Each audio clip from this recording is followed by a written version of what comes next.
What's up, everybody? Welcome to CFP Talks.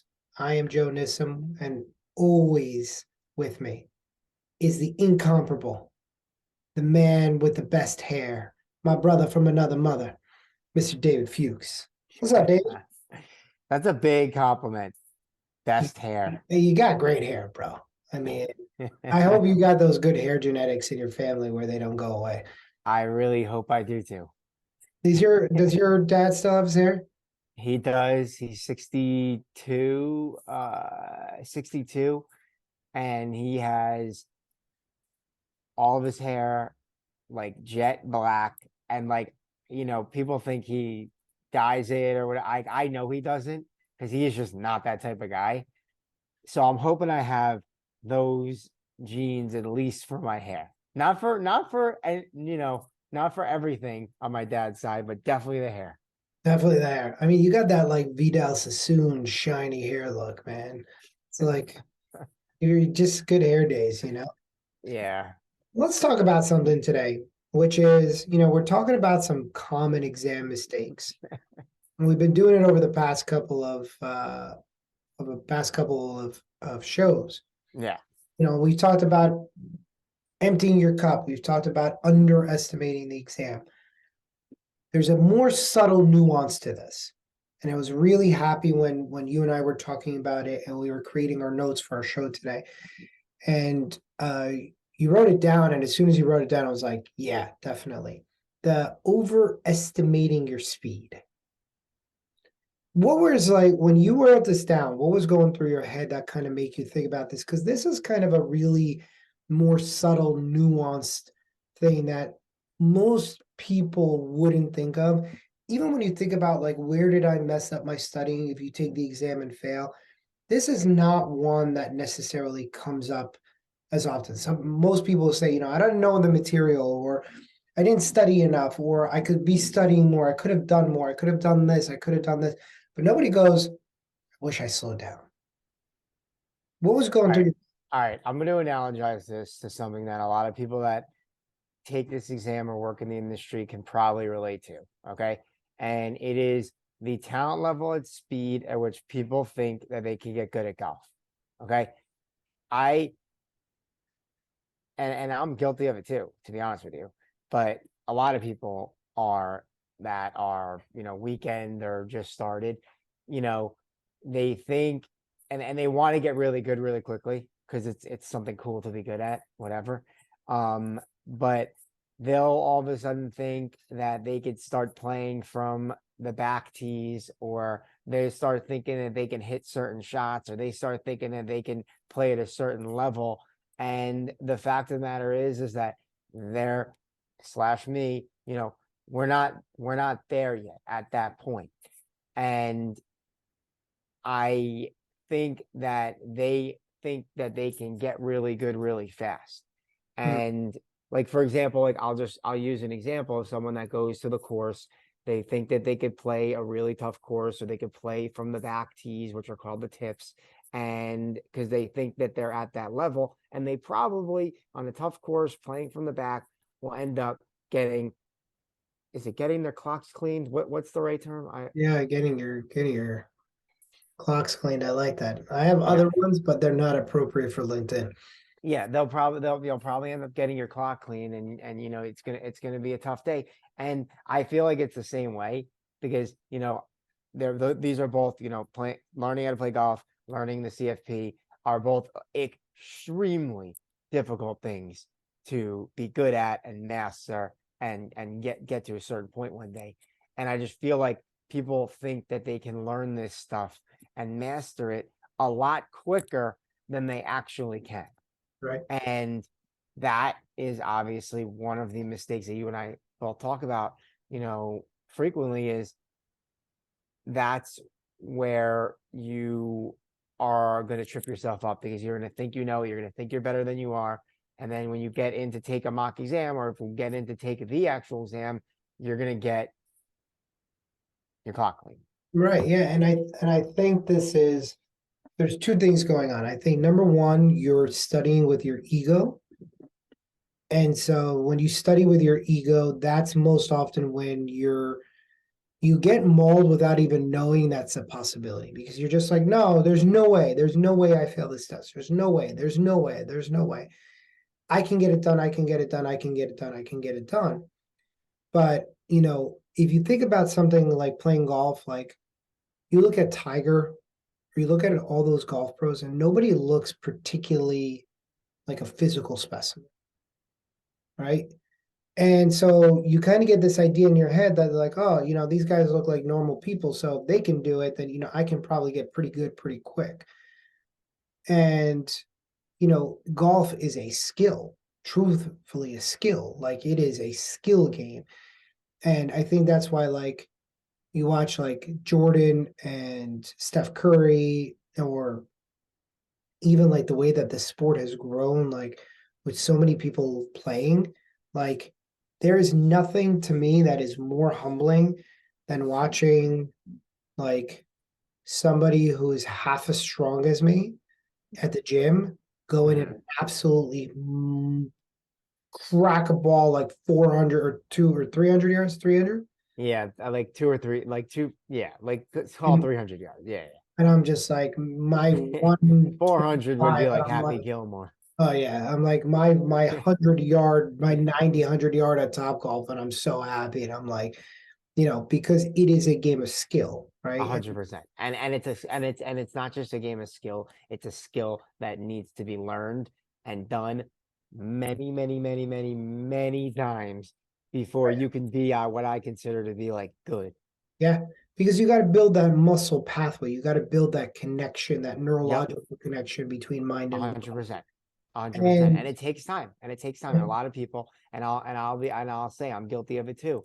and, And and, and it's a good point, but you bring up this thing as it's adaptation, right? Like, and the more visceral way to think about it is like, imagine I asked you to deadlift 300, 400, 500 pounds.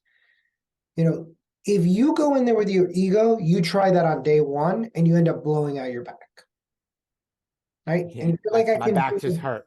right. And if you're like, I can do this in 2 weeks, okay, you go in and even if you went in and trained every day, your joints have to catch up, your ligaments, your brain, your nervous system. There's more that goes into it than just going, I can lift a big heavy weight off the ground. There's in an exercise, we call it adaptation, right? Your body adapts to lifting heavier weights. And as a result, you get muscles, right? But it's not just your muscles. Like any great trainer will tell you, it's not just your muscle. You build a motor connection that allows you to do it efficiently and safely. Mhm. The mistake that everybody makes, because there's nothing that's going to smack you in the face physically. We try to do this because it's like, well, if I overload myself on one day, I can rest the next. It's Mhm. just great. But what I really want you to think about is that your brain is a muscle.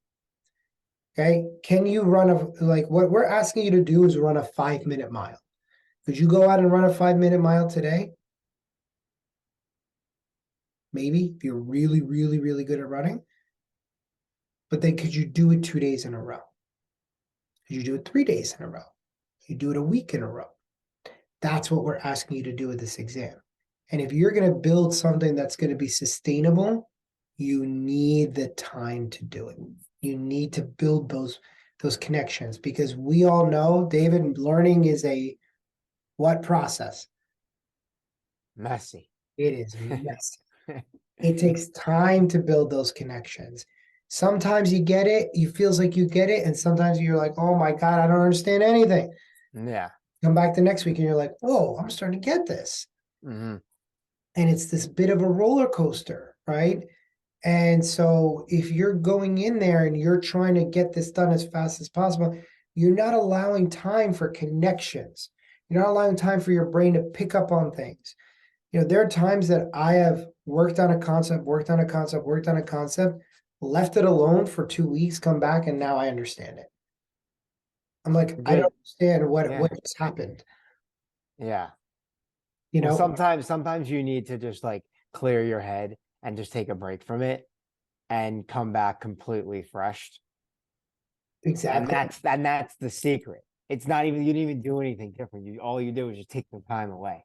Right. But it takes time to set in too. For sure, 100%. Like, and if you try to overload it, it's, going back to, emptying your cup. When you're learning and you just throw a bunch at your brain, it's like if your brain is basically like an expanding cup. Hmm. But if I pour a bunch of water into it, one day it's like, no, this is too much. Hang on, I need a little time to take this water and grow it. Okay, now the cup is a little bigger. Now I can absorb more water. Okay, good enough. But I need time to let it grow. Then it grows, and then I add more water, and then it grows. And every time that you build that connection, you're now enhance your ability to absorb more information. But initially, it's like this much. Yeah. And just one more thing. Um, just one more thing that I wanted to point out in terms of overestimating, how much you can get done and how smart you are and the speed at which you can master these topics is I also believe that if you're a FA or if you're a planner and you do this stuff on a daily or weekly or whatever basis, regular basis, let's call it, you may come in thinking that you're going to know and be able to do this a little bit easier and more efficiently than someone that is not doing this on a regular basis. And that's also not the case.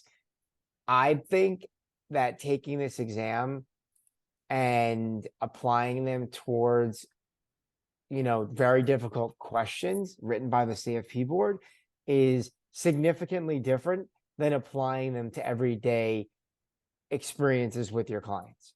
I agree. And it's not going to necessarily translate 100%. Now, are you going to be able to pick up on some of the concepts maybe a little bit, you know, easier? Yes, but that doesn't necessarily translate to you passing the exam.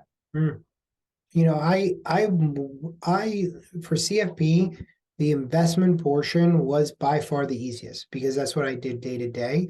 But I also had a degree in finance. So nothing was new. Nothing about modern portfolio theory was new to me. Right. Standard deviation, covariance. 100%. But it's not, again, this is an application. They're not just, yes, there are some questions where they literally ask you the definition, and those ones you'll probably get, but it's like, all right, you can work with revocable and not an irrevocable trust, on a weekly basis. But doing that with your clients and knowing what those are and how to set them up and everything is different than answering a question that deals with a revocable trust on the CFP exam. That's the point that I'm trying to make. Yeah, and you will get stuff that you're going to be able to directly use. 100%. But there's also stuff that is going to set it up for you to use. Yeah. Right? Like you're never going to have a conversation with your clients about standard deviation. However, it is your job to understand standard deviation to properly diversify a portfolio and build it within somebody's risk tolerance. Mm-hmm. Not a conversation you're going to have. But when you go in there and go, well, this is something I'm never going to have to do, or e-money does this, my favorite. You still have to understand what's on the page because you're the one responsible for explaining that to your client. Yeah. But again, the point here is slow down. And I'll leave it off here with a quote from Coach Spoelstra of the Miami Heat. He says, most people underestimate what they can get done in a week and underestimate what they can get done in a month. And that has never been truer than for this exam. Most of us underestimate we're going to get done 6 chapters this weekend, but in the next month, I'm going to get done 8. It's insane, right? So slow it down and be more methodical about the way that you approach this exam and completely underestimate your speed. However fast it takes you that you think you're going to get there, add 50%. Worst case scenario, you work through faster than you anticipated. Awesome. You have more time for review. Mm-hmm. Best case scenario, you've now planned it properly. You get right to the end and you still have time to do it exactly as necessary. But if you start overestimating, like you're going to take down 6 subtopics in a weekend, it ain't going to happen.